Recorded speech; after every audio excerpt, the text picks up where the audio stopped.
Nandito tayo sa National Convention Center dito sa Vientiane, Lao. Magandang gabi sa inyo dyan, Jovi, Chiki, Tito Manny. Alam nyo, akala natin ang focus talaga ng usapin natin ngayong araw yung ASEAN Summit. Kasi kanina officially binuksan na siya, nagkaroon na ng opening ceremony. Pero ang naging focus ngayon ng attention natin, yung naging Zoom meeting ni PBBM.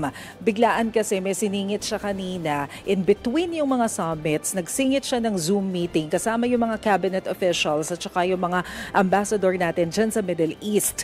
So, syempre nagulat tayo gano'n na ba ka-urgent yung sitwasyon dyan sa Middle East at biglang pinatawag sa kalagitnaan ng ASEAN meeting.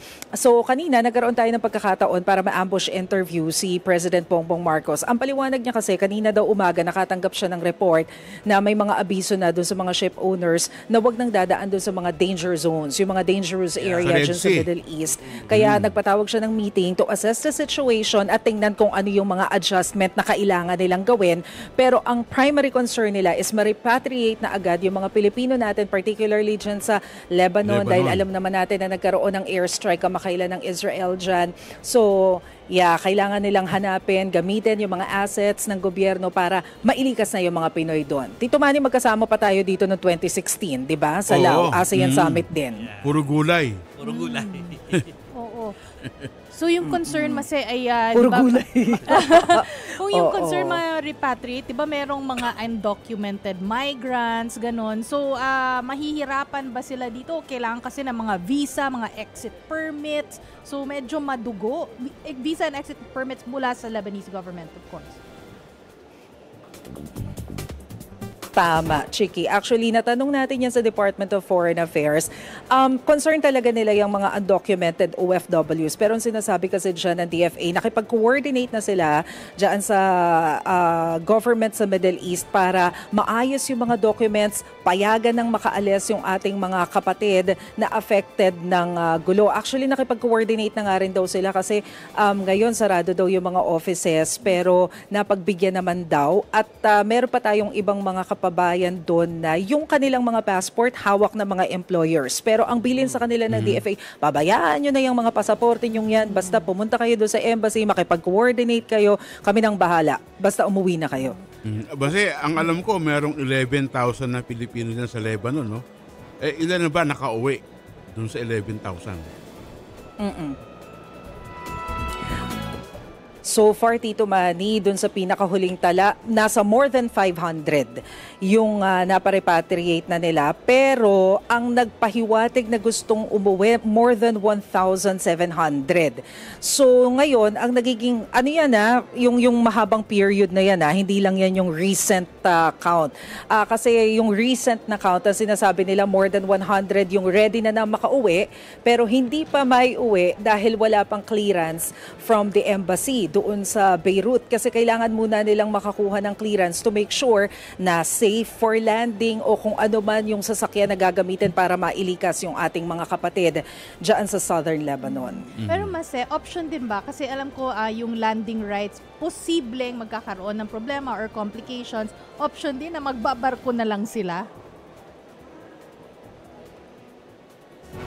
Yes, yan yung sinasabi kanina ni President Marcos, Chiki, na whether air asset or sea asset, tingnan na natin yung mga possibilities, yung mga options natin para magamit na lahat ng mga available means, mailikas lang yung mga kababayan natin dyan sa Middle East.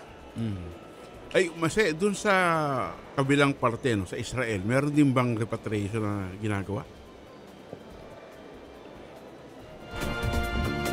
So far, wala pa tayong nakuha na update tungkol dyan, Tito Manny. But before kasi, yung previous press con ng DFA, ang sinasabi nila, wala naman tayong affected na kababayan dyan sa area na yan. Actually, kahit dun sa Lebanon, hindi naman daw apektado yung buong bansa. Dun lang talaga sa southern sila nakatutok. Pero ang assurance din nila, so far wala namang nasasaktan na Pilipino. Ayun. Okay, so we'll wait for more details tungkol diyan sa sa naging mga desisyon ng Pangulo tungkol sa mga kababayan natin. Pero yung muna pinunta ni ni Mase diyan sa Lao, so ano yung expected activities diyan sa ASEAN?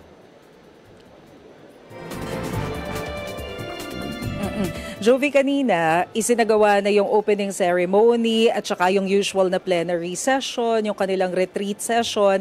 Kanina tinanong natin si PBBM kung ano na ba yung mga issues na naungkat niya dun sa mga interventions, particularly yung usapin sa West Philippine Sea. Ang sabi ni President Marcos, hindi pa raw niya nahihimay-himay ng husto yan tungkol sa West Philippine Sea. Kumbaga, general stroke pa lang yun nangyayari. Pero marami pa naman daw mga sessions at meeting na gagawin sila at doon niya mahihimay-himay yung tungkol sa usapin na yan kasi naging malinaw naman siya na ipupursige pa rin niya yung ating stand dyan para magkaroon ng rule-based order ang rehiyon. And of course, inaasahan din natin na tatalakayin nila yung tungkol sa human trafficking dahil nga meron daw counterpart ng POGO doon sa ibang Southeast countries. Sa Cambodia.